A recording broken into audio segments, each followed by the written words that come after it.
As there's a drive in a deep left field by Castellanos, it will be. Oh man, it's 8 o'clock. And so that'll make it a. I don't need the spotlight. I shine just fine. Hi, I'm Karma, and yes, I am a bitch. Brav Bros. Good afternoon, everybody, and welcome back to another episode of Brav Bros, your favorite podcast from the bros for everybody, for whoever wants to listen. I am your co-host, Steele Russell, joined, as always, by the one and only Poot Shoot Magoots. What's up, dude? Not a whole lot. I actually saw one of our listeners really looks forward to the way that you introduced me.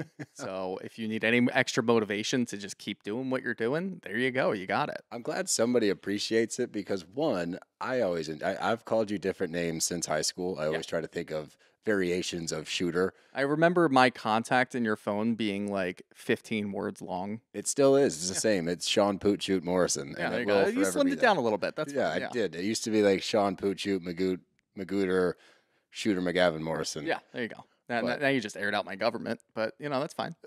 People know, don't they? I have no idea. I announce my government name every week. So you know what? People still think that yours is the fake name, which I think is hilarious. I know. It's my great-great-grandmother's maiden name. That's where Steele comes from. So for all you naysayers, and then I get the people all the time, and I'll drop this little nugget out there.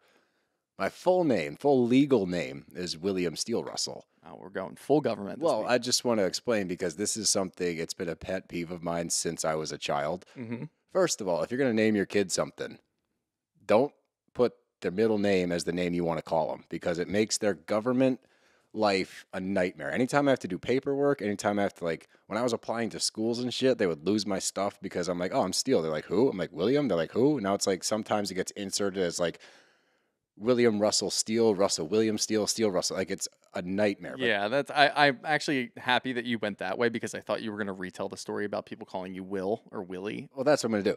That's what I was getting You already did this before. Did I? Yeah. That people are like, oh, we're going to call you Bill. I'm like, oh, are you? done Because this you're not. before, Well, yeah. it's on my mind a lot because it happens. Every time someone finds out my first name is William, they tell me, one, my real name's not Steele, which makes no sense because on my birth certificate it says Steele. Two, they do that stupid shtick. Hey, Billy, I'm going to call you Billy forever. And then they forget about it in 5 minutes. You're just airing out your parents at this point. Yeah. You're like, don't do that. Yeah, That's thanks, stupid. Mom and Dad, for naming me Steele. Well, at least you're speaking from a point of perspective, and I appreciate that. But we had a huge week. Massive. We had our live show last week, so if you weren't able to go, it was a great time. I mean, we still obviously we wanted to put out an episode for everybody else, just to be fair. Yep. But the live show was where it's at. It was unbelievable. We had a full house. It was sold out. The energy was insane the entire time. It was so loud, but in like a good way. And I don't remember about half of it. No, honestly, like I remember the waiting being the worst part. Like we got there 4.5 hours before. It felt like 6 days. It was the longest hour-to-hour time frame of my life. And then the actual show was an absolute blur. It was an hour and a half. We sat in the same seats. I was sweaty as balls because those lights were just on us the whole time. I didn't realize that until all of a sudden I was like, wow, my ears are really hot. And then I was like, that's wow, really funny. I'm really hot. I just remember people hugging us afterwards being like, you guys are a mess right now. Yeah, well, Zach somehow was not. no, he was still like put together. Cool as a You and cucumber. I are like dripping sweat, looking gross, and like the coolest part to me was after the show, everyone coming up and just being like, "Oh my god, like I love your podcast, whatever." Just taking pictures and shit. Like that's what we live for, honestly. Yeah, no, that was really cool. I mean, we had a lot of good interactions with a lot of people that, like, let's face it, like when we were doing the meet and greet, people were coming up and they were fans of Zach, and they're like, I also know you guys too. Yeah. And then we would know the people that knew us. Like I kind of got into a point where I'm like, all right, maybe a lot of people are here for Zach. Maybe it's not us. And then it just clicked over, and all of a sudden, all these people were coming up like, I fucking love you guys. You Yeah, guys are dude. great. It's so surreal to meet you. Somebody said that they saw me at a grocery store around Conchi, here. right? Yeah. And like I was too afraid to come up and talk to you, and I'm like, I feel like I'm an approachable guy, but who knows? I put my AirPods in and I don't listen to anything, so people don't talk to me. But those people can. Yeah, talk to me. super approachable, by the way. Yeah, I know. I'm really painting a great picture here, but it was really cool. And then I had to immediately go on a golf trip, which was a lot of fun. Good decompressing, except didn't play well, so not a lot of decompressing actually. I think my blood pressure went from like a little high at the show, you know, like kind of freaking out, and then we were all good afterwards. And then it spiked because I was playing like Because shit. 4 rounds of bad golf will do that to you. And then it just culminated with, by the way, PSA, if you're going to fly somewhere, I know it's cheap to use Spirit and Frontier and Delta and whatever.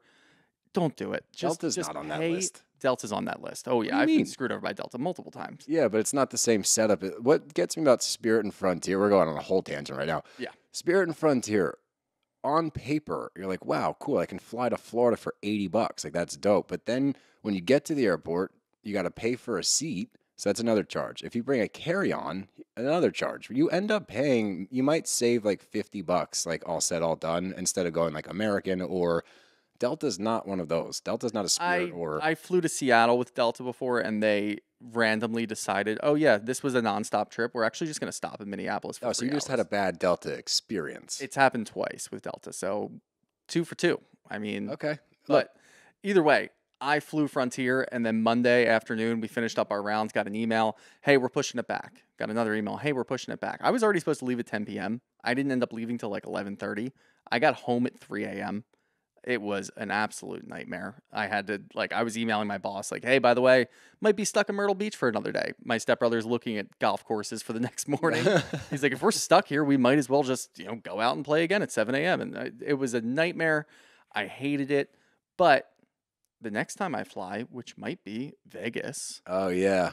I mean, we got to go to Charleston. Yeah, true. Charleston's actually a lot of fun too. I'm really excited to get back down there. Yeah, hang out with Joe and the crew from Southern Hospitality. Find out when they're filming. Maybe we'll, you know, make a little they're special guest filming appearance. now. I talked to him the other day, and I just like put a feeler out. I was like, yeah, I think we're gonna come down there in the next couple months. And he's like, dude, he just sounds like one of the bros. He's like, dude, lock it in. I'll lock in a golf day for the boys. Blah blah blah. I'm like, this sounds like a blast. I can't wait. Yeah, no, that's definitely gonna be a lot of fun. That's a good time to get down there too in the summer. Just, you know, get real hot. The humidity is miserable, but hey, we'll survive. No, we'll be fine. And thus ends probably the longest tangent we've ever gone on in the beginning of the show. That was a good one. But I think to sum it up, the live show was amazing. We are doing another one. It's coming up. That takes us to our Rose and our Thorn. We're back to Rose and Thorn. And I'll start it out because I thought this was really funny. So my Thorn. I'm going to start out with the Thorn because we got a little shady on our account this week. And there was an article that came out in regards to Louis, Teresa's Louis. And it's a private investigating firm was hired by somebody to look into his business dealings. And for those of you that don't know, Louis just started a company that does lead generation research and things like that, which is the exact same thing that Jen Shaw was doing. Mm-hmm. All right, so red flags there. He went on Watch What Happens Live, had a weird response when Andy asked him about it. I remember that, and a lot of people commented on the post saying that, like, oh, remember when he was on Watch What Happens Live? I was like, yeah, that was shady. It's just, it's always so weird to me when somebody asks you a point-blank question, like, hey, what do you do for work? And you give him the And runaround. you can't fucking answer it. Like, It's a big red we've flag. seen that, like, Jen Shaw did it, and Louis has done it, and we've seen it a couple other times, and it's like, either you don't know what you do, and you're terrible at your job, or you're trying to hide something, or worst of all, maybe you're so pretentious that you're like, you know, you really won't get it. You So don't I'm just understand. I'm gonna use simple words to describe this. It's like, all right, all three suck. Yeah. But this, what Louis did, he got all flustered on Watch What Happens Live, and it looked like he was hiding something. Yeah, and so this comes out, and it says that someone's looking into his company to figure out what he's doing. Now, we understand that it's a private investigating firm. This would be very similar to if I hired a company to look into you. And then there was an article about, like, oh, this company's looking into Shooter Magooter. That would be so. Yeah, like 5 years down the road, we have a tiff, an issue with falling Rob out. Bros, a big falling out, and then all of a sudden I see a guy going through my trash outside. Like I now pronounce you Chuck and Larry. Yeah, that's me. I'll be out there with be my out there. fanny pack looking for your shit. But, like, we get that. So we know it's not, like, damning evidence. It might not be anything. But the point of me posting the first thing was, because I captioned it, can't wait to hear Teresa fans defend this one.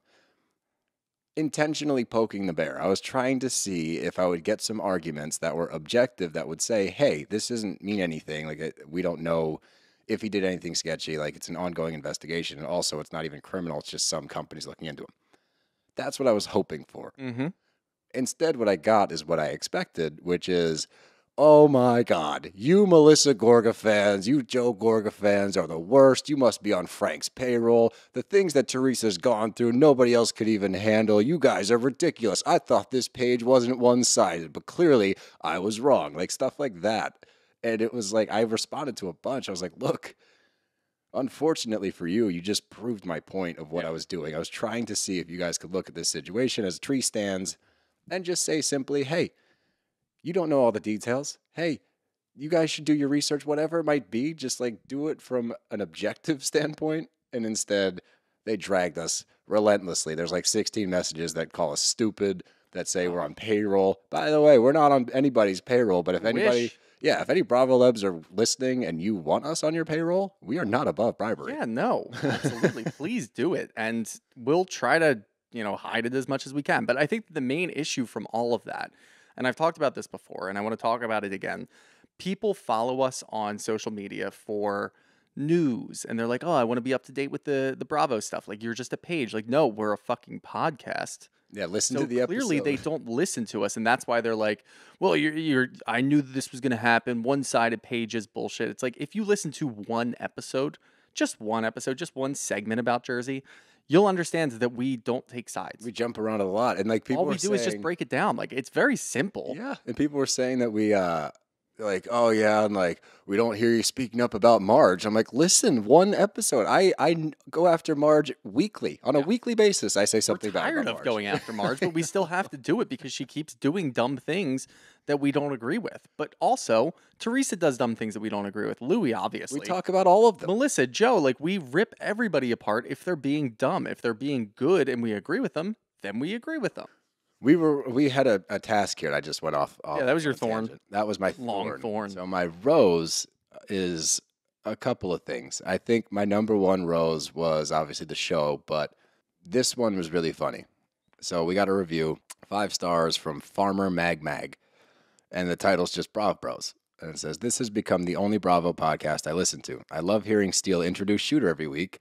I also love Anna Carpri.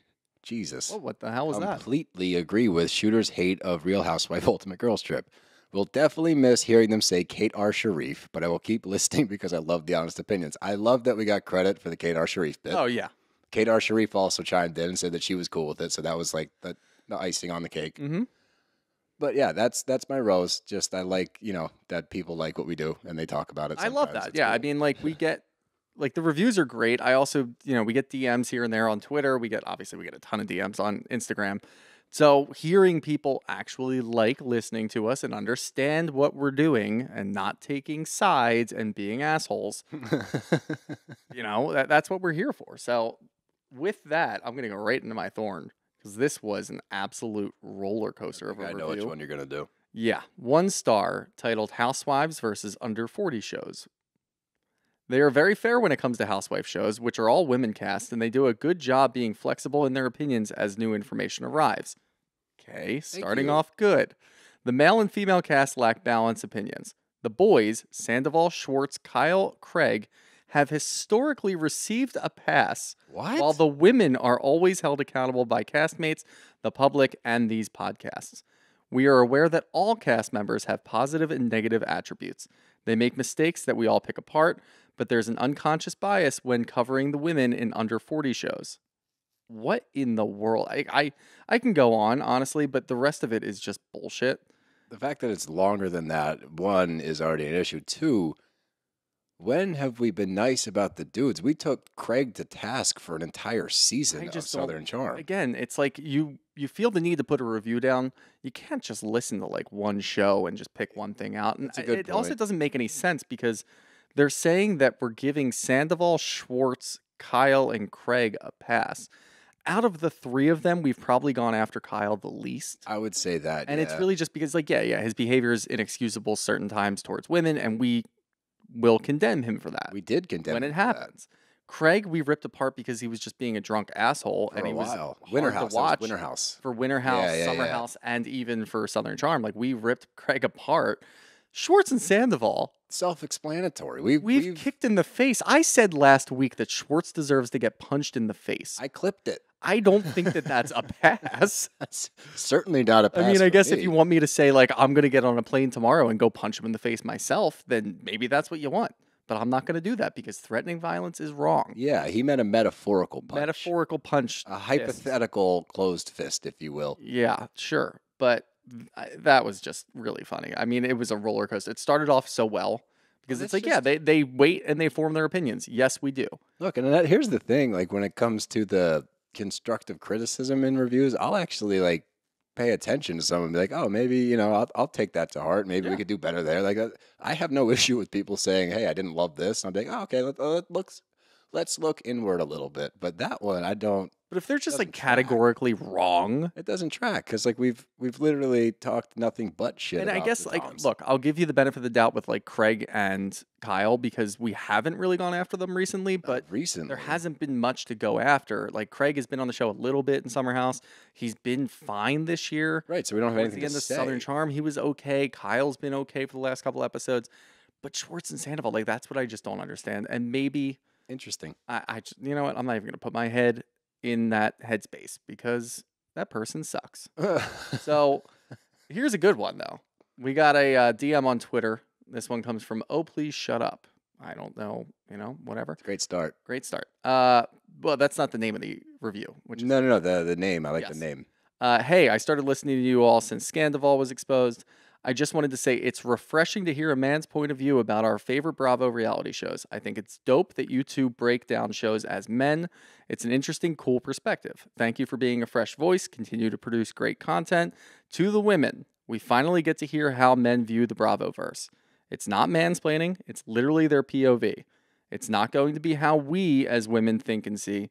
Keep an open mind. I like that. I would like to get that tattooed on my ass. Say The whole less. I'll thing. go with you. Yeah. I'll go with you. I We get can the go right first now. part, you get the second part, and then we'll put our ass cheeks together sometime, and we'll just. I don't like that. It was cool for a little bit. You lost me there, but I like that. That's you know what, and we talk about it probably too much, just because we got a lot of the same kind of reviews after we went after Lala that 1 week. Oh, that was included in the Thorn, Was by it? the way. Was I it? bet, Nice. like There you way go. down, like in the So, like, third or fourth clearly paragraph. That was the caveat for a lot of hate because there's a lot of Lala fans out there. But I didn't rescind it, but I did explain my stance where it's like it's not Lala hate. It's more just like she could have handled things way better, and she didn't, and that was frustrating for me to watch. I think that people are just pissed that, like in that review, that person said that we go after Lala more than Sandoval. And I mean, it's just, first off, it's just not true. Second But off, we're also also- looking at it through the lens of like we're following the show as it's Yes. happening. We're trying not to use the hindsight. Which other train. people aren't doing. And like, that's the reason that we're doing it is because everybody's just jumping to that point. And it's like, all right, what's the point in us watching this show right now? Right. If we're gonna, I understand the context clues and looking it out, but like overanalyzing things that are on TV that no one else really picked up until, this week, really. yeah, It's hard to do. And also, what's the point in enjoying the show and watching it if we're not going to talk about what's currently on the screen in front of us? Like, yes, we know what he gets to eventually, and we will talk about it at great lengths, as we did in the beginning of the Scandoval. yeah, So this middle part, we're just saving our energy to go after him when we see it. we're almost there too. Yeah. So buckle up. We're like literally getting to it. Yep. And with that, let's talk about the news real quick. Just a quick touch. We already did the Louis thing.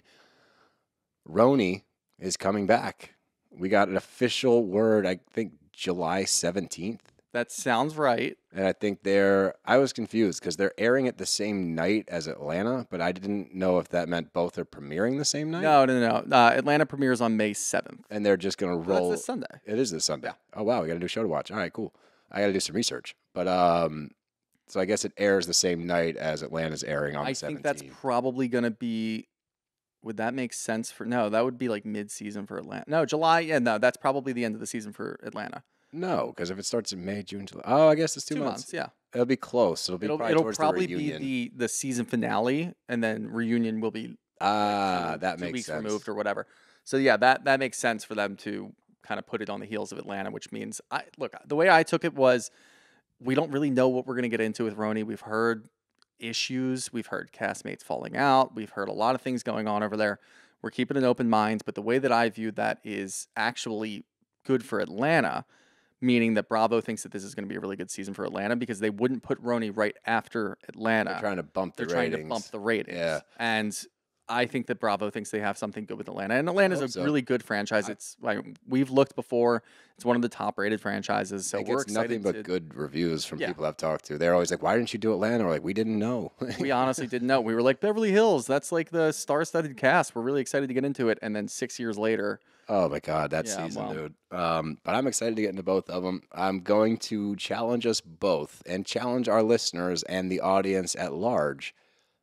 Go into RHONJ without missing the old cast. You can't go into this expecting Dorinda and Luann and Sonia and all of that stuff because you're not going to get it, and you're only going to be disappointed immediately. You have to have a fresh perspective.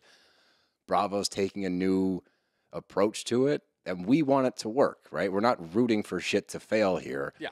So don't go into it with like an anger chip on your shoulder, hoping that it either lives up to old RHONJ or is similar to old RHONJ, or that you were like, just, I don't like any of these women because they're not Luann. Like, yeah, I mean, look, you're going to have a really bad Bravo summer if you don't go into RHONJ with an open opinion. I agree. I think it's important. Atlanta's going to end around then.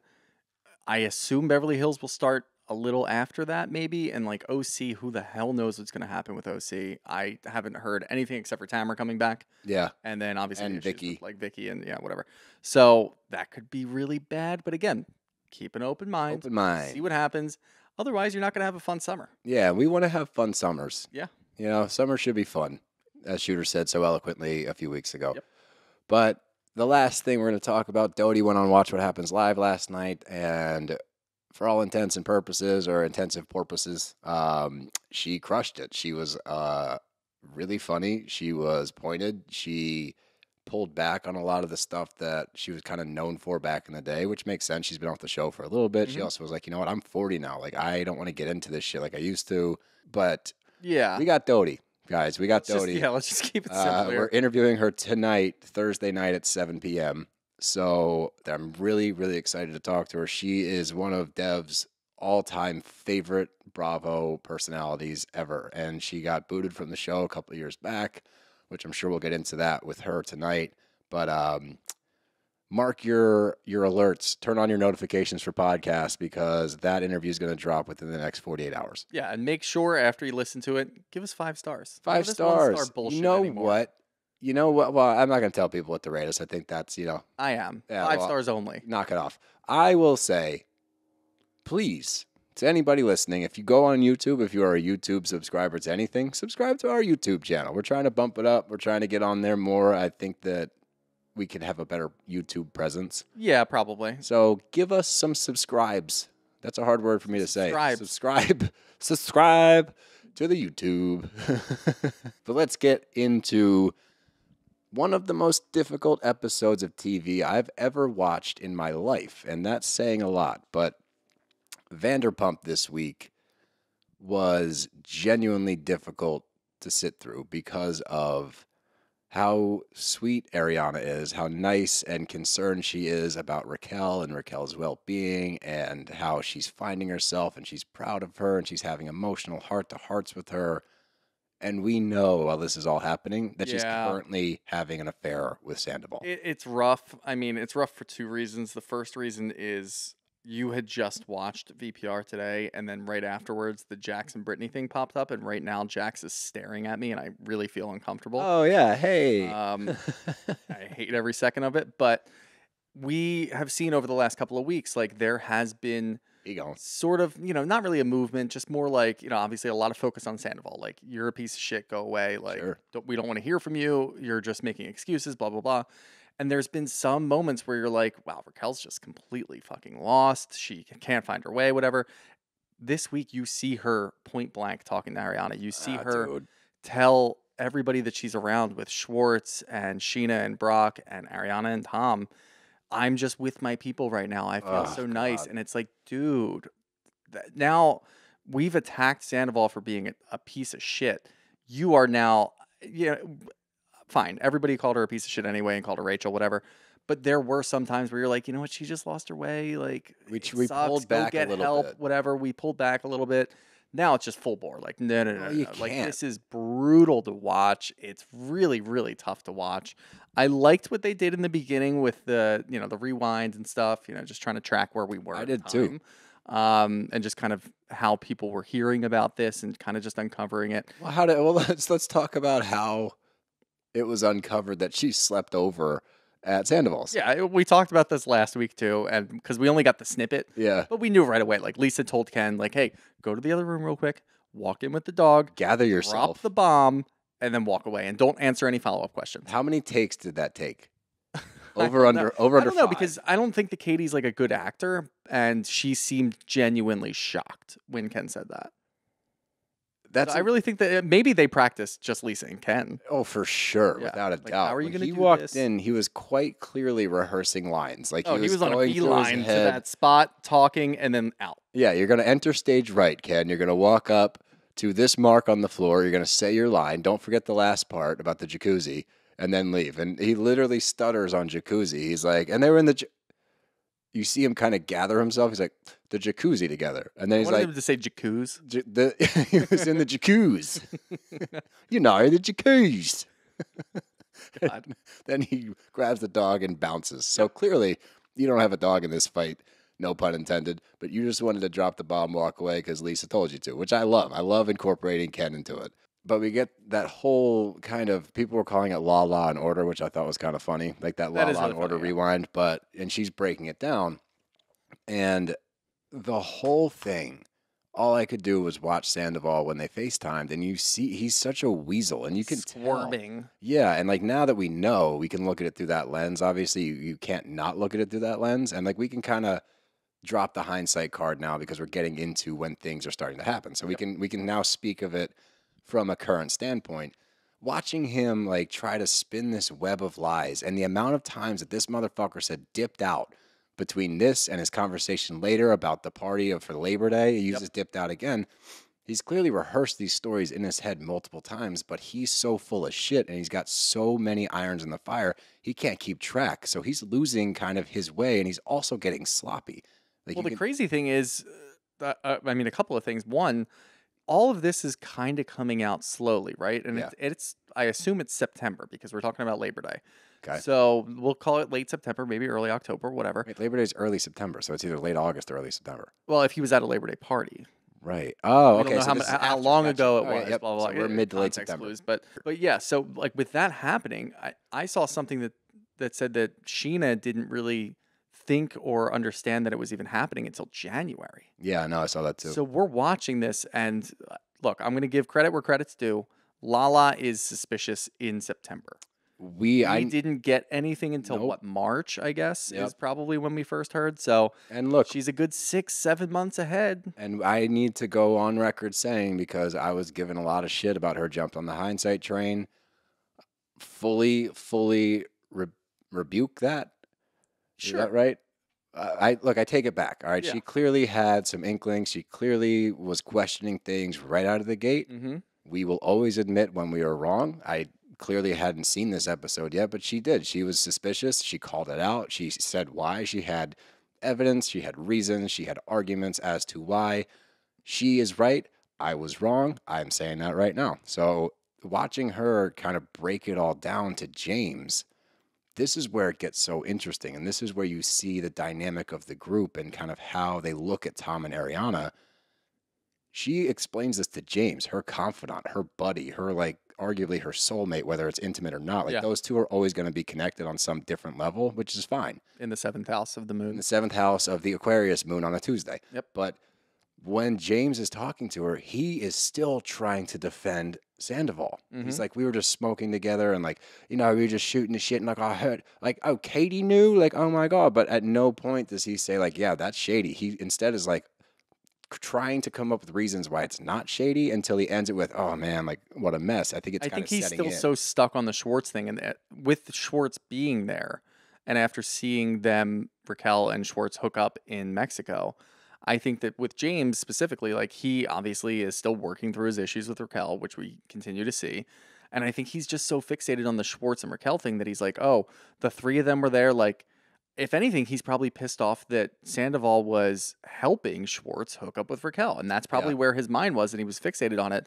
Whereas Lala seeing way more bigger picture. Yeah, she and was. It's on the heels of hearing that Raquel and Sandoval were dancing at the Abbey like maybe a week or two ago. Yeah. So things are turning. And my biggest takeaway, like, yes, we can kind of hone in on Sandoval on FaceTime calling Lisa Vanderpump dude over and over again because he was panicking. And you can do that all you want. And obviously he's lying, and he's really, really, really bad at lying. He's terrible at lying. For someone that lies about everything, he sucks at it. Yeah. And my biggest thing here is we didn't find out that, or news didn't really break until March, right? So there's a good 6-7 month gap in there. And we know how they picked up cameras and rolled again and whatever. But if you're Bravo producers, and this is starting towards the end of your filming, like towards the end of the season, and people are kind of putting pieces together, how do you not think of that? Like, how is the season going to end? Are we going to see that? I think that from just the clips and the trailers, what we're going to get is the separation of Tom and Ariana. I think we're getting the moment where everything is just done. So it's just going to jump in time. Obviously, I mean, it did jump in time. But I think it's going to do like I'm wondering, like 4 weeks later. I'm wondering what the original plan is, because we're sitting here in September and like they got to be finishing up at some point soon. Yeah. How was the season originally supposed to end before this happens? Like when all of this is like kind of coming together, like if you're a Bravo producer, you're like, whoa, like there's something here. We're watching all of this. We're watching everybody's takes on it. We know what's going on. Like now they know what's going on, but like you kind of have to be smart and be like, there's something here. Let's try to dig at this. And I wonder where they were originally going to go. Were they just going to leave it as a cliffhanger? Well, we've been doing this for a while, and I think thinking from a producer standpoint, here's what I think they would have done. They would have hit it with a heavy cliffhanger. Yeah. Given us some news drops leading up to the reunion and boosted reunion numbers by infinity because they would leave it on cheating rumors of Ariana and Tom. Right. And then we get the answers at the reunion. And had they not gotten caught, it would have been Sandoval just defending himself like a piece of shit. Yeah, like we got to find out like how they were caught. Right. Everything happens. I think we'll find out all that. But I do think it's going to be like a 4 weeks later and like kind of catching up with everybody. That would make the most sense to me. But ending that scene with Lala and James, she brings up a really good point. She says, the last time I heard Tom talk about this or talk like this about a woman was how he would talk about Ariana to Kristen and to the group. And it flashes back, and it's pretty much verbatim the kind of shit he's saying about Raquel later this episode, like going to war for her, like jumping up and throwing his arms all over the place and like yelling on her behalf. That's the same kind of shit he was doing about Ariana back in the day. So what we see with this guy is just patterns. It's all patterns. And if you put the patterns together, you see this is not a man that's going through some shit. This is not a man that hit a midlife crisis. This is a man that's calculated, narcissistic, selfish, self-indulgent, and all he wants to do is come out of this looking okay. He could give a fuck about Ariana. He could give a fuck about Raquel. He could give a fuck about anybody else in his life. His only sole concern is how do I get out of this looking okay? And that is proof in his Instagram stories where he's going on some bullshit healing journey right now. He's taking videos climbing mountains like anybody looking at his page gives a fuck. He's making bracelets for paparazzi because it's only friends right now. This guy needs to sail off into the sunset, sink his fucking boat, and never come back. All right. That's a I haven't had a good rant in a drastic while. change from me wanting Schwartz to get punched in the face last week. Now you're wishing him to sink a boat. I don't know. I didn't say die. I said sink the boat and disappear. What happens to him after the boat's gone is up to him. Bermuda Triangle, maybe. Yeah. Get lost in the Bermuda Triangle, you douche nozzle. No, I mean, it's just, you can see, you kind of get a little bit of an insight into their relationship. And, you know, he's trying to paint a picture, and we can see it in real time when he's talking to his friends. And it's just not fucking working, because anybody with a brain realizes, dude, your girlfriend, your probably life partner that you're planning with. No, not probably life partner. That is your life partner. You have a house, a business, a life together. Yeah, That's until your they're life like partner. engaged and married and stuff. With Sandoval or with anybody in this group, honestly, Okay. I'm not going to call it anything. All right. So, but her fucking grandmom just died. Like, the dog died and you left her alone. Her grandmom dies. You know what? Leave her alone. It doesn't make any sense. Like, you're being an absolute shit partner, especially when you've shown early in the relationship, before you guys even started dating, 3 years before you even started dating, you felt like you needed to be there for her for another family funeral. Now you're living together. Now you've been together for 7 years. You're sharing a life with this person, and you're not going to go to her grandmother's funeral. Instead, it's one thing if you had to stay home because you had to work or whatever, and you legitimately worked. You're working at opening your stupid fucking restaurant that's never going to open, which eventually did, and sucks. You are partying. You are going to a Labor Day party. You hear that her grandmom died and you don't fucking leave. I don't know how many more times that we can say it, but this dude is like the epitome of a piece of shit. Yeah, and the only thing I was interjecting with was he didn't miss the funeral. He just missed the day of. Not defending him. It was still a piece of shit move. But when she passed away, she found out the news. She's sitting at home alone. He's at a Labor Day party. Had a chance to leave with Jason. Doesn't leave with Jason, says he was taking a shit and didn't know Jason left, and then he gets caught in a lie later. But what I was going to say is... So how hard is it to get a fucking Uber in L.A.? I don't know. I assume every car is an Uber in L.A. That's what I would assume, too. But this is a good way to do this. Let's just break it down instead of going scene by scene. Let's talk about the shit that was said that is just, looking back now, through the lens of we know what's happening, like, holy shit, this scene really sucks. Mm-hmm. So the first one I want to talk about, obviously, we've talked about the sleepover thing. That gets squashed pretty quick because Ariana's so trusting. But when they're glamping together, Raquel makes it a point almost to be like buddy-buddy with Ariana, which is just bizarre behavior to me. I don't understand why you feel the need to, like, get closer to the person that you're fucking over. But the first one I want to discuss is Sheena and Ariana are talking during the glamping. And Ariana defends Raquel. And she says she's one of the sweetest, kindest, most loyal friends I have. Yikes. It's so upsetting to watch because she's just a trusting person with her friends. You would never expect sweet, doughy-eyed Raquel to be this conniving, evil person. I honestly really thought that the worst comment that we were going to get, which is still up there, was Sheena last week saying that she would trust Raquel and Brock in bed together. Yeah, I know. Like, I thought that one was going to be the worst, but No. this whole episode was just trying to top that, essentially. It was uncomfortable. When I get confused is the next thing I want to discuss is Schwartz is like, oh, well, she's got to type Brock, Tom, like men that are taken. It's like, doesn't Schwartz know?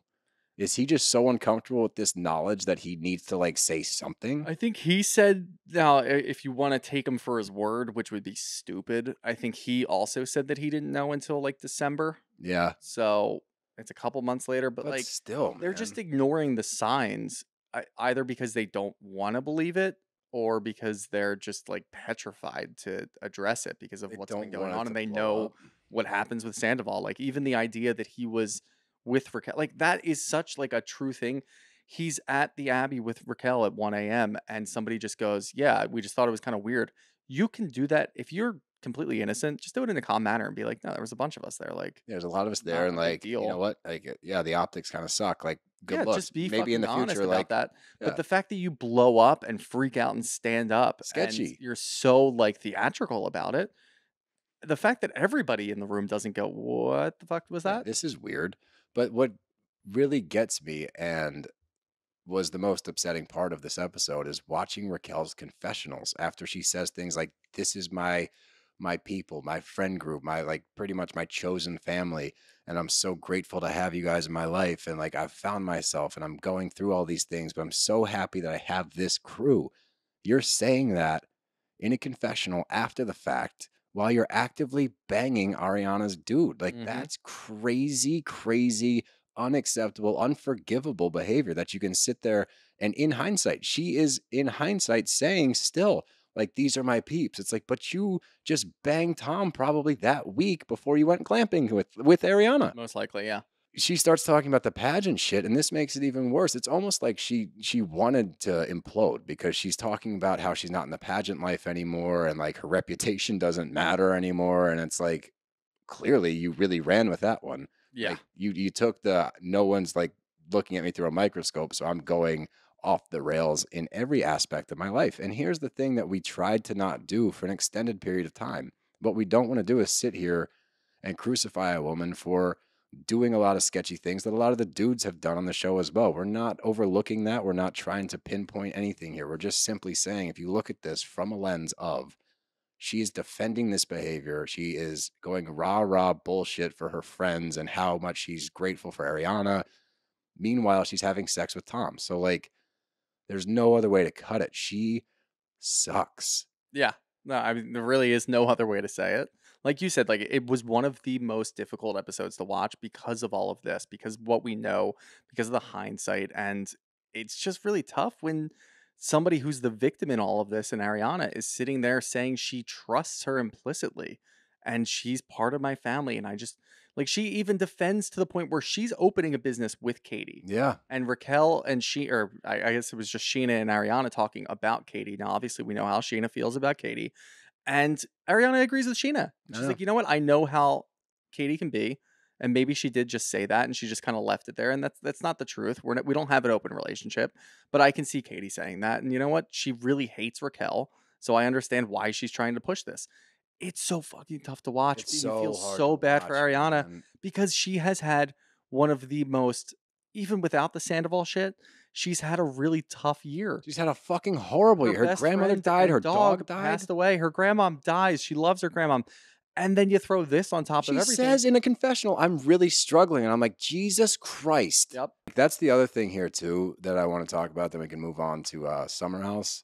On behalf of Katie, and you know I'm not a big Katie fan, but like the amount that they're glossing over what Schwartz and Raquel did and trying to defend, like they're divorced. It's not a big deal. It's like, it's a huge fucking deal. It's really, really mean. That whole thing was really mean. Everyone's trying to belittle the impact of it. Like they were married. They were together for like 12 years and the wound is still fresh, and a person inside of the friend group, someone that you go to dinner with, someone that you wanted to invite on trips with, made out with your ex-husband. Yep. That's fucking atrocious. And it seems to be so glossed over.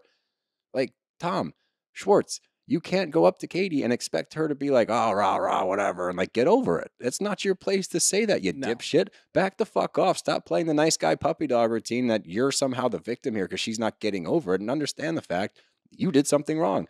All of these fucking dumb, stupid Vanderpump dudes need to just realize, hey guys, we fucked up a lot. We did a lot of stupid shit, and maybe, just fucking maybe, we should get off our high horse, get our heads out of our ass, and stop jerking each other off.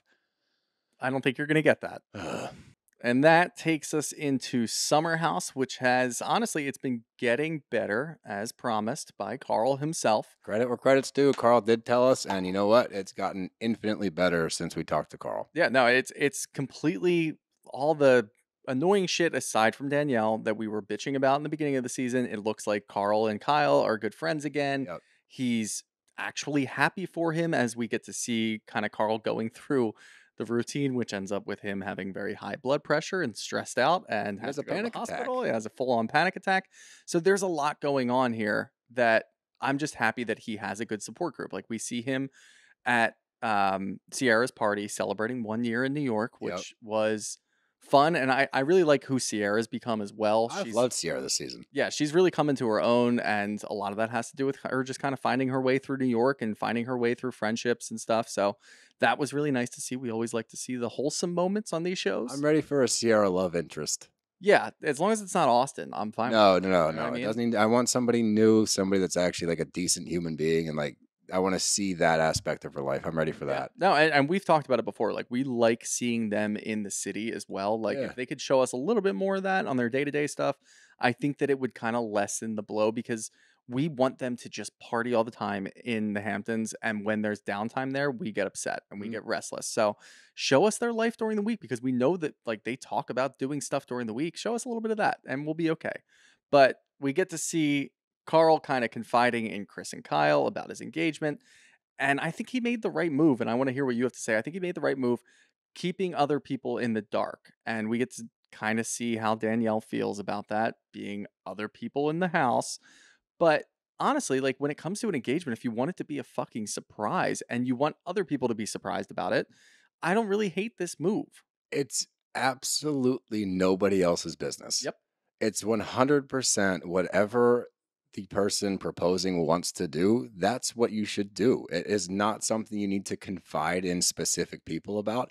If he told the dudes, it's probably because it came up somehow. Like, obviously, he's going to tell Kyle. Yep. Kyle's his best friend. Kyle's his business partner at that point. Like, Kyle also has a lot invested in this relationship because of the turmoil, because of what they've gone through, trying to discuss, like, Kyle's feelings about Lindsay and Amanda's feelings about Lindsay. Like, in order to bridge the gap and become friends again. Like, these are the kind of comments and like conversations you'll have with him. Like, hey man, I'm doing it. I'm going to pull the trigger just so he can see like, hey Kyle, are you on my team? And sure enough, whether Kyle agreed with it or not, he did what a friend does. Yep. He said, you know what, man, I'm so happy for you. Gave him a hug, pat on the ass, go get him, Tiger. That's what you're supposed to do. Instead, what we get out of Danielle is she cries.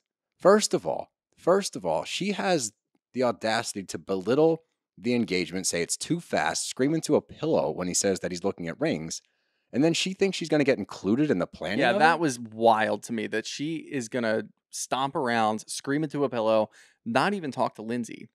Why would Carl, in his right mind, want Danielle to be part of that? Why would he let her in on that? She clearly doesn't agree with the relationship. She's not supporting them. She freaked out when he said that he was looking at rings. If you're Carl, that's the right move. Yeah, I'm not going to include this person because as soon as I say, well, actually, I'm planning on proposing to her over Labor Day weekend, I'd really like you to be a part of it.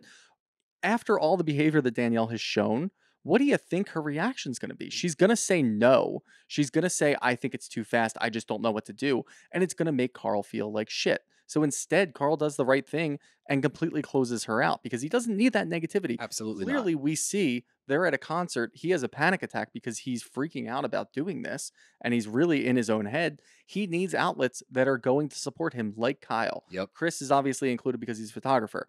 Fine. He's probably talking to his family about it, but he needs to be able to talk to somebody about it that's going to support him. And Danielle has shown zero support the entire time and made everything completely about herself. So why the fuck would you expect to be included in any of that and then get so butthurt about it later? That you I cry. You're understand, crying. and like I can dabble a little bit in this, like the next week where we get to see Robert sitting down with Carl. Oh, don't get me fucking started about that. I know, but that actually, like, the only aspect of the whole thing was Danielle feels like you just kind of referred to her as a housemate. In this moment, She you know what? is. Maybe Robert hasn't been around and That- maybe Danielle is oh, yeah. sugarcoating things, but that is wild to me that you've made the whole relationship about yourself if you're Danielle. I didn't expect it to go this fucking far, but here we are. And I'm happy that he did it on a weekend. Good for him. He had a quick turnaround. He was in the hospital Friday morning. They came Friday night. I did not expect any of that, but you know what? Plans are plans. You got to make sure you go through with it. And I'm sure he was like, I will feel a lot better after this For happens. sure. And he planned it on Labor Day weekend when everybody's going to be there. Everybody's hanging around. And it was a nice thing. It was really good to see It was beautiful. everybody being supportive, sans Danielle. Well, that's the crazy thing. You're gonna cry, dude, because you're not involved in somebody else's engagement. How selfish can you be? And I know we're gonna talk about it next week when it actually happens. But the fact that Robert sat down with Carl to be like, hey man, she really didn't appreciate this. One, we've already seen how Danielle relays the conversations that have been Yep. had with the friends in the group, like how Yeah, she she talks makes herself as the victim all the time. every single time. So you know the narrative she's spinning to Robert is incorrect. Second, Robert, who the fuck are you? Where have you been? You don't know what's going on. You don't get to be the knight in shining armor and come onto the show for a fucking day and be like, hey, Carl, I need to have a man-to-man with you. If he walked up to me in a similar situation to try to talk to me like that, At your engagement party. at my engagement party, Not a the moment that's supposed time. to be happy for me, Yep. I would have laughed at him, told him to go fuck himself, and kicked him out of the party. Yes. Like, Carl did an even better job because he just gets up and leaves the conversation. Seemingly, that's what we're going to get next week. But I would be infuriated. And Yeah. I can't even imagine somebody taking the time on my engagement party to come up to me and tell me that they took an issue with something. I'd be like, dude, I have an issue with the fact that I have to deal with your girlfriend's shit every weekend and you're fucking MIA. You're in the city cooking. You're in goddamn Colorado. And then you're going to come up to me and tell me what's up. Robert, take your spatula and fuck off, buddy. I thought you were going to say shove it up your ass. Nah, it's too harsh. Is it? But no, I mean, like, it's just wild to me. And we get to see all of this. And we've kind of been piecing things together week by week, formulating an opinion based on what we see. Yeah. And at some points in time, we've agreed with Lindsay. Some points in time, we've been like, you know what, Lindsay's being a little too harsh. She needs to chill out and just let things happen. Carl has kind of not said the right thing in certain situations. Yeah. Now, as we can see, we are firmly on the side of Lindsay and Carl because this is supposed to be a happy moment for them. and somebody is making it all about themselves. They're being incredibly negative, and you get to see like the people that love the chaos in the house, like Paige, like Amanda. You see them kind of agree with Danielle. They're like, "Oh which is yeah, go nuts. after it." Like it is crazy because those same people will also congratulate Carl and Lindsay. Which is a whole different issue. I know, But and we don't have time for that one. no, but you know what I do want to highlight, because this is what I took away from the actual engagement moment when they got engaged. They'd been engaged for 30 seconds before Lindsay even thought about the ring. She Mhm. didn't give two shits what was in that box. And I was like, wow, dude, that was a cool moment, because like she was so happy and excited. She clearly knew what was happening. Like when she's walking up to the thing, she's like, should I stand up or I don't think she did. see, I think she totally knew. Oh, did you? Okay. Yeah, I thought Yeah, she 'cause- totally knew. But Because we're going to talk about a moment in Jersey where, whatever. But in this moment, I honestly did think, like, I thought it was really funny. I thought it was a really well laid plan. it was. And I was like, wait, what? They're getting ready to go get firewood? Like, obviously, like, you want to make sure that the person you're being engaged to is, in a nice dress for pictures and they look really happy and nice. And when she's walking up, I'm like, oh, she's going to figure it out. She's going to figure it out. And instead, Carl really did a good job of selling it. And he's like, we haven't really had a moment away. Let's just sit down and we'll have a nice little, a cheese board, some food, and we get to just sit by ourselves and talk. I honestly really didn't think the Lindsay saw it coming. Oh, well, I did. But Okay. my point was, I thought it was a beautiful moment that she was just excited to be engaged to her best friend. She didn't care what was Yep. in the box. It could have been a Yeah, small that ring is- or a big ring, but we she love was the just, beautiful she moments. was just excited, and I We're was so big happy. softies. Yeah, I'm a big softie, and I was like, wow, this is really sweet. And then they I'm not a big immediately, softie, and I thought that was sweet. yeah, Yeah. that's true. Maybe this is softening you up a little bit. Fuck no. But hey, congratulations to them. I posted on our Instagram like "babe" in like big capital letters with Yeah. like over their post, and Carl messaged us back and said, "Thanks, babe." And that takes us to RHONJ, and a lot happened, but not a lot happened, because a lot happened within a short amount of time. But overall, in the episode, it was relatively mild. But we're going to start out with Danielle's with her mom. Her mom is awesome. Love Danielle's mom, but she kind of recaps everything that happened in Ireland, and she had a horrible trip. Like she talks about it like everyone else, like, oh my God, it was beautiful. It was so much fun. And it cut to Danielle, and she's like, this sucked. All of it sucked. Yep. I don't know who my friends are. Fuda is two-faced, and I don't know which way is up pretty much, but it sets the table once again for, we're going to see, I think, and I think the show's trying to push it in that direction of a changing of the guard. We need two new people to feud, and I think they're fueling that fire of the Fuda versus Danielle narrative. But we cut to Fuda, and I don't want to take away from what she's doing, because adopting her stepson, I think, is an incredible thing. Mm-hmm. The timing of it is precarious to me. You think that she just did it for the show I to have a storyline? think so. I'm Okay. just going to I agree. I personally found the actual scene kind of hard to watch, because if you notice, John Fuda doesn't say a word really the entire time, and it's really just Rachel. And we've seen her kind of drag Jaden's actual mom before, and then again she's just like talking and talking and talking. John, like, this is a woman that you had a baby with. You know her better than Rachel does, obviously. Step in and just be like, you know what?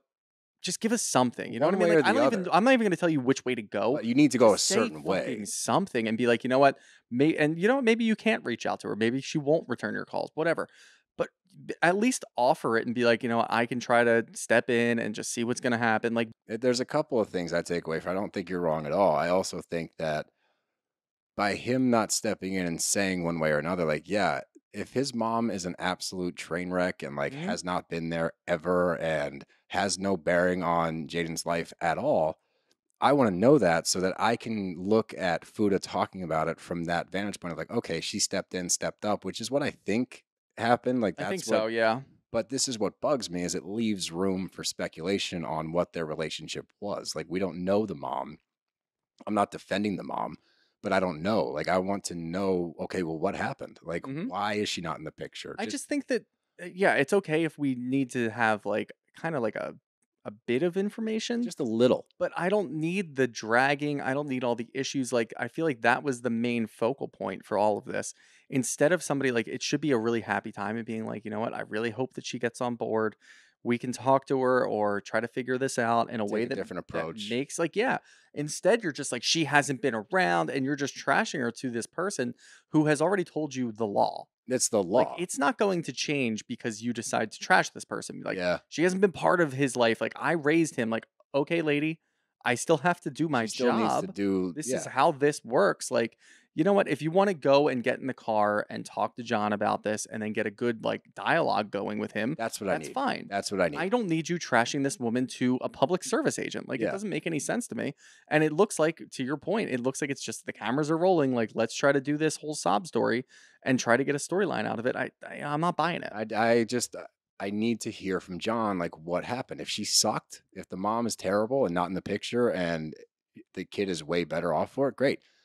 It's also super personal. You might not want to get too far into it, but just like point us in a direction so I can look at this from a non-speculative I agree. angle. Yeah. But the thing that gets me with all of it, like, this can't be making the kid's life easier. And that's what I get back to. And like, that's why we say leave the kids out of it, not necessarily for not necessarily for bad things, but for all things. Like, just leave him out of it because his friends are going to watch this.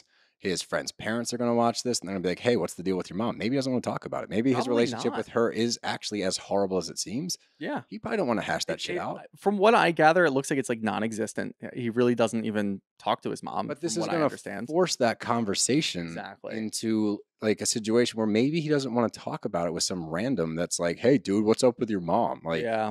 that just kind of sucks. The whole thing kind of sucks. And like the sentiment of it should be a beautiful thing. Like, I'm not taking away from what she's trying to do for him, but the way it's being presented is not that clean. I don't like it. I agree. Moving on from there, we get like the tree and her daughters are going dress shopping, and we get a little phone call with Joe Giudice, who's like stuck in the Bahamas because he got kicked out of the U.S. I thought he was over in Italy, but I couldn't tell. No, he's in the Bahamas. Okay. He used to be in Italy, he moved to the Bahamas, I There you guess. go. That's also how that Joe Gorga moment just miraculously happened in the Bahamas. Look, I mean, being kicked out of the U.S. sucks, but being in the Bahamas ain't so it's not a bad. terrible way to live. Yeah, no, hurricane but- season probably sucks, but Yeah, but hey, you know. But let's move on. We got Joe and Melissa buy a Porsche for their daughter because who doesn't get a Porsche for their first car? What was your first car? I had a Oh, Flipper. no, that was my mom's car. Oh. Yeah, well, that just goes to show you. I had to drive my mom's car to school. Yeah, Flipper. My first actual car wasn't until college, and it was like a 12-year-old Acura. Yeah, I had to remember the Trailblazer. Yeah. Oh, yeah. Which sucks because Brooks had this awesome Blazer that my dad got him in Texas, and it was like a 2-door, like 4-wheel drive off-road, big-ass tires, a grill guard, and he crashed it. And of course, he got the Trailblazer after that, which was like a piece of shit. And that's the car that I got. I got handed down. I'm not Could complaining. have got handed down a better one. I'm not complaining at all. It's just the fact that there was a cooler car available, and then he wrecked it, and then I got the other one. But whatever, I did have wheels. Sally, remember? Sally, I remember Sally. the, Yeah, the white Good old Trailblazer, Sally. Good old Sally. But Those it were is the it days. is funny because there's been speculation as to where did that car go. I don't know if you saw this. Oh, the Porsche. Oh yeah, Oh, is it gone? Antonia had originally posted a picture with the car and then took that down, and now her only other pictures is like with her friends' cars and other things like that. Ooh. So people are kind of putting two and two together and thinking that maybe the car got taken away with all the lawsuits that are coming Joey Gorga's way. You know what I like better? And this isn't true, but I don't know. But if they just rented a Porsche for the day, That would be awesome. put a God, bow that on would be it. great. No, I mean, you see Melissa's mom. And look, we can kind of just look at it for what it is. And I'm not going to trash them. Yeah, am I jealous that I didn't get a Porsche? But I probably would have crashed it. So, there it is. But it was nice. You include somebody for Joe who, like, his entire family is Teresa and she's just not there. The normal thing to do is kind of just go all in on Melissa's family because that's also your family. And it's really nice to see that he has a good relationship with Melissa's mom. Mhm. It was nice to see Melissa's mom being the one to pull the Porsche up, and she was crying and she was really emotional. Everybody was really happy about it. So it was a really good moment. I feel like we can just look at it like that, Okay, that's sweet. Let's just look at it like that. We'll move on to Frank and Dolores having lunch. And look, I love Frank. I probably will always love Frank. I love that he walks into a restaurant at 12 in the afternoon in a leather vest with like a Well, I also white love beater that on. Dolores says, "Are you part of the Village People?" Yeah, like I love their dynamic and like seeing them together at the lunch table. I was like, God, I wish they could just be together because they're so funny together. But the root of this all, and we've talked about it at length, we don't have to go too far into it. Frank, you just need to let go. Like, it's not fair for you Yeah. to keep putting this on poor Dolores because you're putting her, like, I know you want your family back. I know you missed that. But for you to say, like, why can't it just be us four? Like, you know why, dude, because it's not you four anymore. Like, you No. need to expand the family. If you want this to be a relationship in which you get as much, like, FaceTime as you used to, you got to make nice with Paul. And you also have to understand it's not going to be like that anymore. But also, it's unfair to your girlfriends too. Like, I We feel don't like even talk about her. I know. we don't even talk about her, and I feel like he is actively like shutting her out of his family because he has this warped vision of a broken family that is actually all together and it works beautifully. And while their dynamic, him and Dolores' dynamic, is way different than any other divorced couple with kids and everything, and I get that, and it's great. You still have to be able to move on a little bit and allow Dolores to move on. Like if Dolores, the mother of your children, wants her current boyfriend that will eventually be her husband to be there for an important thing like Frankie Jr. getting his dream job, then fucking let her bring him. Yeah. I don't understand. Like, and look, the end of the conversation ends up getting resolved, and he says, fine, like Brittany can come and Paulie can come. Great. Awesome. But to start off so strongly against that is weird. It's a bad and it's look. just not, yeah. And for somebody that I actively root for in Bravo with Frank, it's just tough to watch. It because is. He's wrong. He's so wrong. And we've been on this the whole time. He is so wrong when it comes to Paulie and Dolores. Just allow her, like, you have to move on, allow her to move on. And it would just be so much easier. And if you can, like, you've made friends with her exes in the past, it doesn't look like Paulie really wants that from you, but at least be amicable. And it might be nice. Just give it a fucking chance. And then, you know what? The love of your life, Dolores, will be happy. And she might even be happier with you if you just let her be happy. So I agree. it's very simple. It's very easy.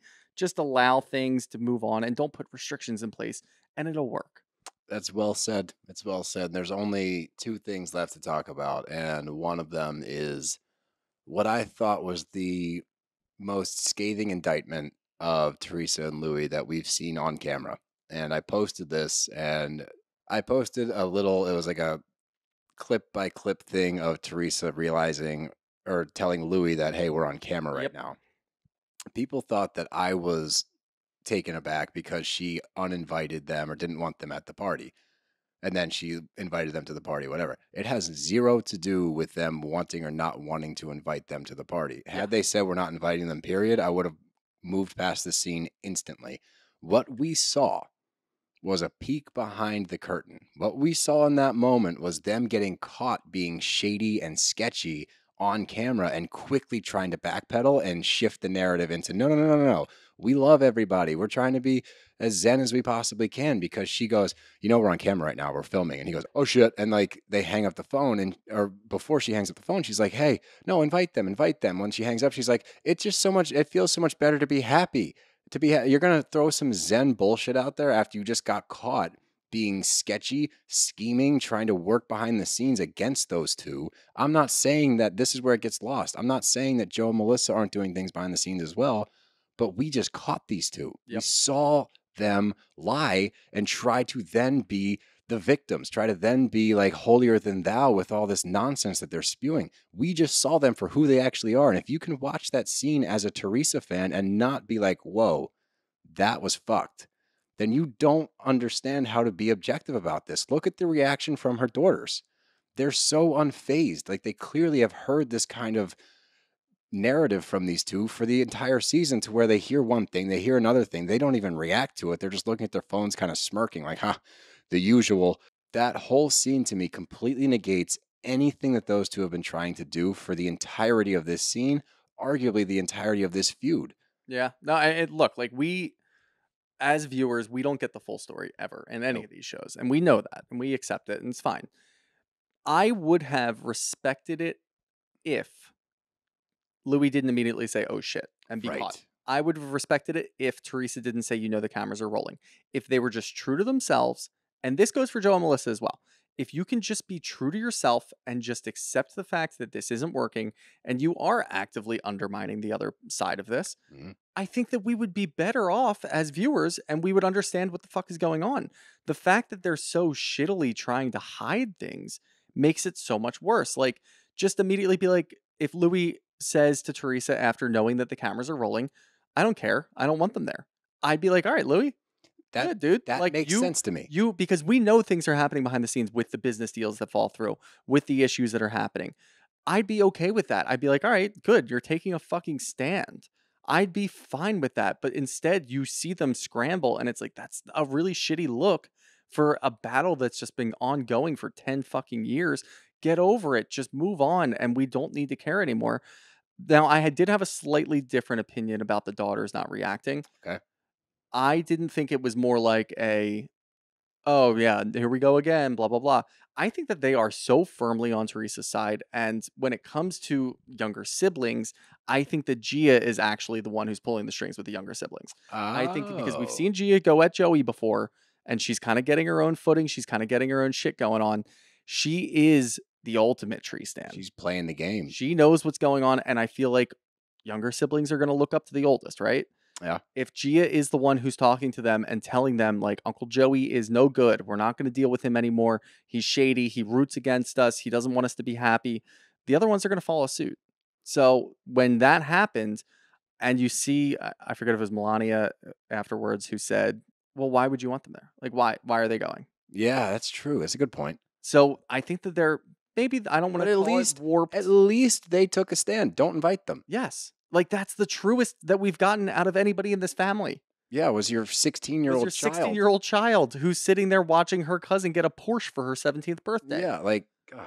it's bizarre to me, and I just want people to be honest. And I know it's a lot to ask. Sound exasperated. I know it's a lot to ask. Well, look, the rest of the show is good. Like, we can agree that pushing it forward with Danielle and Fuda having a bit of a feud and kind of a changing of the old guard, like, we can focus on the good aspects of the show, which I feel like a lot of people aren't. And we talked to Ryan Bailey last week, and he's like, dude, I just feel like Jersey's just dragging on, and it's the same bullshit over and over and over again. That's kind of the general look at this show. I still enjoy it, and I still hold out a lot of hope for the show. I do too. And I can at least respect people like Jen Aiden kind of stepping up and doing a personal storyline and also being fun. That's good. And the newbies are kind of coming into their own and figuring out their way. That's good for the show. Like, I want the show to succeed. I don't want to just harp on the Joe and Melissa versus Teresa and Louis bullshit over and over and over again. If something big happens like this, which is a scathing issue, then we'll talk about it. But otherwise, like, I just don't feel like dealing with it. No, it's getting old, but the season's almost over. We got the first look at the reunion dresses, which are Disney princess themed, I believe. So I'm sure our resident fashionista, Shooter Magoots, will have his opinions on. I'll be on the ground. Yeah, he'll be on the ground floor. Well, I did want to talk about one thing, and I want to get your opinion on this. Okay. So we've seen Rachel kind of come at Danielle, and obviously Danielle did call her a rat. Rightfully so. Big. No. And there was one thing that stood out when we're at the bridal shower, which also, by the way, Teresa wore a fucking wedding dress. She wore a white dress. Like, she come was on. Pumped. She was banging on the steering wheel, so excited that they were there. You did not think that this was just brunch with your daughters? No, she knew it was a bridal shower. And then Jen is like, were you surprised? She's like, yes. And she's like, oh my God. It's like, nobody thought that she was surprised. No. She walked in wearing her wedding dress, as you said. One of her 6, I assume. Come on, get the fuck out of here. Yeah, no. So, like, that was bullshit, but whatever. I'm sure a lot of bridal showers go that way. The one thing that I want to talk about is Rachel in her confessional. After Danielle just makes one comment, they're talking about whiskey because some of the girls are still drinking whiskey because they're paying homage to their Irish trip, whatever. She says no whiskey for Rachel, otherwise she'll come at me. Funny shot. Rachel in her confessional says there's only so far you can push a person. Like, what the fuck? What in the world? And you know what Rachel did in that moment? Not a goddamn thing. Nothing. I think that she is hollow. I think. Wait a minute. I think that she won't be able to handle it. And I think that if Danielle can just fucking put it together, if she goes at Rachel a little hard, I think she'll fall over. So this is what I've been lobbying for a while, and I feel like you've been more on Fuda's side. Because it seems like Fuda has been playing the game way better, and she understands the game way better, which is true and But that can was be my okay. stance was that she is too far into it from I've watched this show before. I know how to play the game. She's not actually taking stock in what's happening. Still really like Danielle, and I feel like she's been just kind of floundering, and she's not putting it together. And I think that what she's going through with her brother is a part of it. I think that, and Ryan Bailey brought it to our attention. I thought it was a good point. I'm afraid that they're going to use her brother as kind of a repeat of Joe and Teresa. I hope not. Look, I mean, she's new, and we're rooting for her, but she's not as polarizing yet. And not yet. I know that Bravo tends to do that, and I really hope they don't do that. I hope that we can resolve this, or maybe we'll learn from our mistakes, and Danielle will just say, you know what, my brother doesn't want anything to do with me. I hope I don't care. And if she can own that, if she can just own it, and she can come back at the people that are wronging her, Melissa, Marge, Rachel, so on, I think that she can hold her own. And I think that it might breathe a little bit of new life, because she does have Jen Aiden on her side, who will pop off and say whatever the fuck she wants at any given time. And she's starting to not care what Marge is saying. No, she really doesn't. She has gone through it. Yeah, she's gone through it, and she's had issues, and she has her own issues. She knows what's going on, and she's completely unfazed now. You can kind of see, like, Dolores, while she's not really picking sides, she is at least showing some empathy. She's towards chiming in. She's chiming in a little bit. Like, there is the makings of something here that if you, Danielle, can just stand up for yourself and not have to go cry in the bathroom because of what you're going through, which we don't know what she's going through. And here's my deterrent. All right, this is what I was getting to. With Danielle, I know you feel like maybe she's floundering a little bit. I don't. I feel like she is actually being more genuine in front of the camera, so she's having genuine reactions. I think it's going to take her a little bit to learn how to brush certain things off, because it's a very hostile environment. Okay. But I think that she's doing it the right way, because she's staying true to herself, and she's going to develop thicker skin at some point, and she's going to be able to come at this from a genuine standpoint versus Fuda, who is trying to play the game so well that she doesn't really know where she stands with certain things. Yeah. And she's just trying to repeat what Marge wants to hear. So I think that Danielle, it's a long game. I think she took, like, this is her rookie year. It's her first season. Like, she's got to go through some of the bumps and bruises and learn how to deal with this kind of shit. But I think that she's setting herself up to be more successful, because once she's able to kind of roll with the punches and chime back in, yes, I don't want to see her jump into something too early and try to defend herself and get smoked. And now she gets kind of put in the back burner because, oh, she had her moment, she whiffed. I want her to take the time so when she comes onto the scene, she doesn't pull what I think is going to happen to Fuda, where you burn real bright and then you fizzle out too quick because you fucked around too much. I think Danielle is like actually. Well, I think Danielle's tougher, and I think that there has to be something said for Danielle has had a really tough season. Like the first couple episodes, she was great, she was awesome. It's what we wanted, and then she was targeted, and that was an issue. But when you go through something that traumatic, and you're obviously going through something with your brother, and when people are poking at that, it doesn't make it easier. Yeah. So if she, like you said, I think that she's growing organically. I don't think that she's being cognizant of, like, I need to grow tougher skin and I need to maybe be a little more strategic with who I go after. I think we're going to get an actual organic Danielle. And we saw that where she made that comment at Rachel, and Rachel didn't say a goddamn word. She got stuck. Marge also did not chime in. I was expecting Marge to try to defend her. So what I think is going to happen, because Rachel is new as well, she's not a crony of Marge. Marge is going to turn on her. I think Marge is going to turn on her too. I think she's not going to have her back. I think Danielle's going to go right at Rachel, and Rachel's going to look around and be like, where are my friends? And she's going to realize, like, Marge doesn't have friends. Marge has an agenda. Like, you've been warned. This was the conversation that you had and partook in with Danielle that you then used against Danielle. There was a path there for you to go after the old guard, and you decided, I'm just going to fall in line. Here's what's going to happen. She's going to get into it with Marge, and Marge is going to use that against her and be like, why would I trust you? The first conversation you had with Danielle, you threw her under the bus. Why would I trust you? Oh, that's my call. I'm calling that one. Maybe not this season, but in the future. In the future. I like it. I think that's what happens. Soothsayers.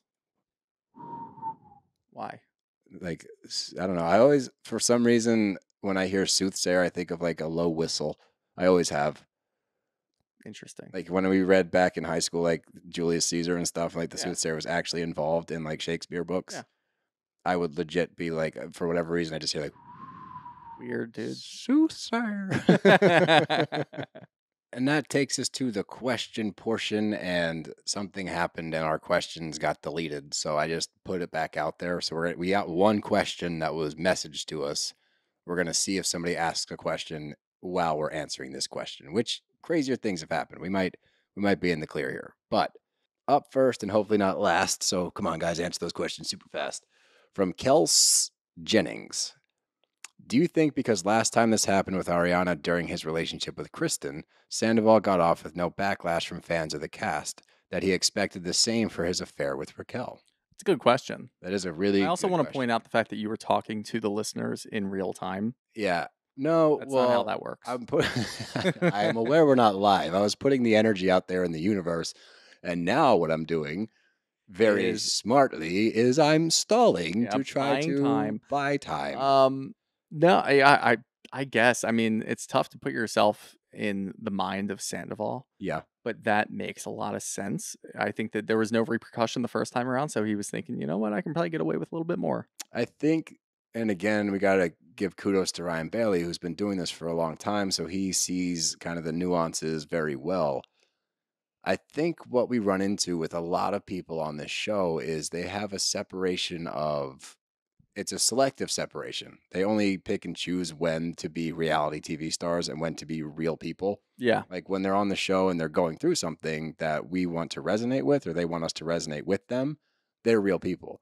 When they do something really stupid, it's a TV show, like we exaggerate for the cameras, whatever. What I think ended up happening was one, yeah, I think he expected it to kind of brush off similar to his first indiscretion. But I also think that he gets caught up, and you can tell by the way he walks around as a quote unquote rock star for a stupid ass band. I think that he thinks he's way bigger of a celebrity than he actually is, and that this is kind of like, oh, it's like a celeb thing, like, like shit happens. Like, that's the vibe I get from him because he thinks that he's this inflated superstar, and in reality, he's a fucking D-lister that's on Vanderpump Rules that lit the world on fire because he's a piece of shit. That's a really good point. I agree. Did I stall long enough? I don't know. I've got a question. Yay. That came up through Twitter a couple weeks ago. Nice. And then they followed up, so I'll read it. On Friday, March 31st, this person said, "When are you guys coming out of the closet?"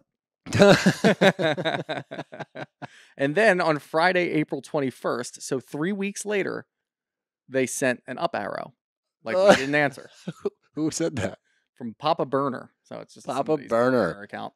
That's a really funny follow. The fact that they waited weeks to re-ask the question. Yeah, they started their account in 2020 and they have 5 followers. So we know what they do. But you know what? Sometimes troll accounts do a good job. And that's kind of funny. It is kind of funny. I laughed. I appreciate the callback to it. I laughed harder at the up arrow 3 weeks later than I did at the original. Oh, we got another question. Nice. See, we can stall with the best of them. Unless it's a shit question. It's not a bad question. From Angel Renee. What do you guys think this season would have been about if Scandoval never got out? And this is a great question. It would have. Well, we've kind of covered this. I feel like it would have been about Tom and Raquel, and then Katie and Tom's relationship, and then maybe we kind of look at it like later in the season. There's some questions about potential cheating with Sandoval and Raquel, and I think that's probably where they would have left it. I think that if you take out the Tom and Raquel thing entirely, that's how I like to kind of picture the season sometimes, because it's a complete 180, like two ends of the spectrum, because the season that we get without any Scandoval and without them being sketchy at the end of the season, you get a season that Raquel would actually be winning. Yeah. Raquel would be the I don't know. Because to a lot of people, to a lot of look, the thing that she did with Schwartz will always and forever be unforgivable. We already talked about how I think it's getting glossed over too much because it's fucked up. But this journey of her kind of finding herself, had she not, burned everything in her path along the way, she could have came out of this season winning. Lala would have looked horrible. But I think that the season is a complete 180, other than these last couple episodes where there were some questions being raised regardless. No, we have enough to fill the slot now. We got like 3 more questions. All right, good. God, I love our listeners. You guys answer so fast. From Joey Butler.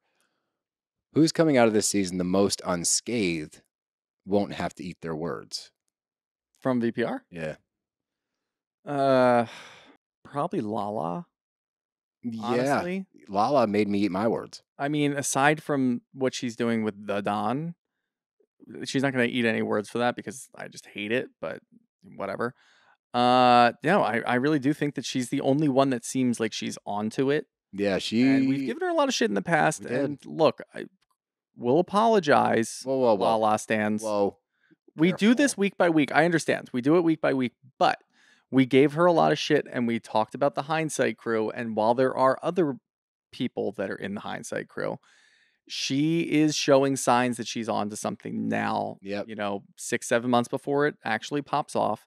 So I personally, Shooter Magooter, I'm going to apologize to not the Lala fans that were ripping us because those people suck.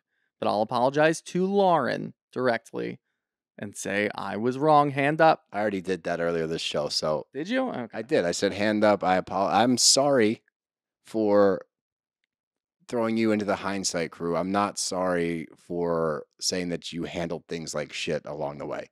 Okay, fair enough. That's where I stand. All right. The last one, and this one comes from Charnick1.